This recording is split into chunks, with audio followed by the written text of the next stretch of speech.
नमस्कार। कैसे हैं आप सभी? आशा करती हूँ सब अच्छे ही होंगे, आनंद में होंगे। हमारे और आपके इस चैनल उत्सव कथाएं में मैं आप सभी का तहे दिल से स्वागत करती हूँ। इस चैनल में पुराणों, तीज, त्योहारों की कथाएं सुनाई जाती हैं। आज की ये कहानी मैंने प्रेरक कहानियां के 1308वें भाग से ली है, जिसका शीर्षक है असली गहना। तो चलिए कहानी की शुरुआत करते हैं। एक चक्रवेण नाम के राजा थे। वे बड़े धर्मात्मा थे। राजा और रानी दोनों खेती करते थे और खेती से जितना उपार्जन हो जाए उससे अपना निर्वाह करते थे।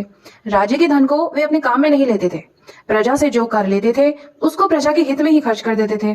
राजा होते हुए भी वो साधारण मोटा कपड़ा ही पहनते थे और भोजन भी साधारण ही करते थे। एक दिन नगर में उत्सव हुआ। नगर की स्त्रियां रानी के पास आई। उन स्त्रियों ने बढ़िया बढ़िया रेशमी वस्त्र और हीरे पन्ने से जड़े हुए सोने के गहने पहने हुए थे। उन्होंने रानी को देखा तो कहा कि आप हमारी मालकिन हो, आपके तो हमारे से भी बढ़िया गहने कपड़े होने चाहिए, पर आपने तो बड़े ही साधारण वस्त्र पहन रखे हैं। तो ये रानी के कोमल हृदय में ये बात लग गई। रात्रि में उन्होंने राजा से कहा, आज मेरी बड़ी फजीती हुई है। हमारी प्रजा की स्त्रियों के तो ऐसे बढ़िया बढ़िया कपड़े और गहने हैं और हम उनके मालिक हैं, और देखो हमारी ये दशा है। तो राजा ने कहा, देखो हम खेती करते हैं, उससे जितना पैदा होता है उतना खर्च हो जाता है। ज्यादा पैसा होता ही नहीं तो अब क्या करें? प्रजा से आया हुआ धन हम अपने काम में तो लेते नहीं है ना। फिर भी हम तुम्हारे लिए गहनों का प्रबंध कर देंगे, तुम जरा धैर्य रखो। फिर दूसरे दिन चक्रवेण ने अपने एक आदमी से कहा कि तुम लंकापति रावण के पास जाओ और उससे कहो कि चक्रवेण ने आपसे कर मांगा है, उससे कर रूप में सोना लेकर आना। तो वो आदमी लंका में रावण के पास पहुंचा। रावण ने पूछा, कैसे आए हो? वो बोला कि मेरे को महाराज चक्रवेण ने आपसे कर लेने के लिए भेजा है। रावण जोर से हंसा और बोलता है, देखो आज भी संसार में ऐसे मूर्ख आदमी जी रहे हैं जो रावण से कर मांगते हैं। अकल कहाँ चली गई? क्या रावण कर देगा? तो वो आदमी बोला कि आपको अब कर देना पड़ेगा, आप दे दो तो अच्छी बात है। रावण ने तिरस्कार पूर्वक कहा कि मेरे सामने ऐसी बात कहने की तुम्हारी हिम्मत कैसे हो गई? चले जाओ यहां से। रात में रावण ने मंदोदरी से ये सारी बातें बताई तो मंदोदरी शांत रही। फिर रावण ने बताया, आज चक्रवेण का एक आदमी आया था और मेरे से कर रूप में सोना मांग रहा था। तो मंदोदरी बोली कि आपने कर दिया कि नहीं? रावण ने कहा कि तू भी ऐसी बात करती है, तू पगली है क्या? समझती नहीं है, मेरी महिमा को नहीं जानती है क्या? मैं रावण हूं, रावण कर देगा क्या कभी? तो मंदोदरी बोली, महाराज आप कृपा करके कर दे दो, नहीं तो अच्छा नहीं होगा। आपको कर जरूर देना चाहिए।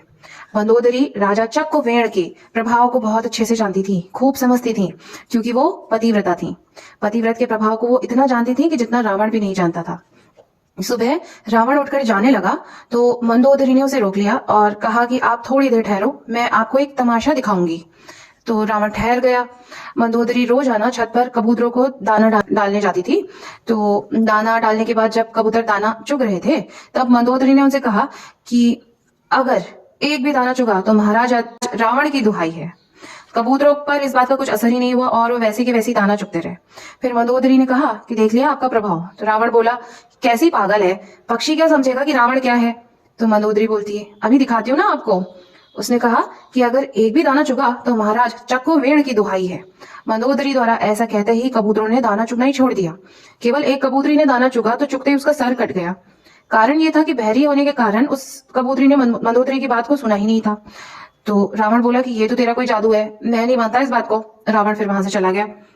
फिर रावण राजगद्दी पर जाकर बैठा था।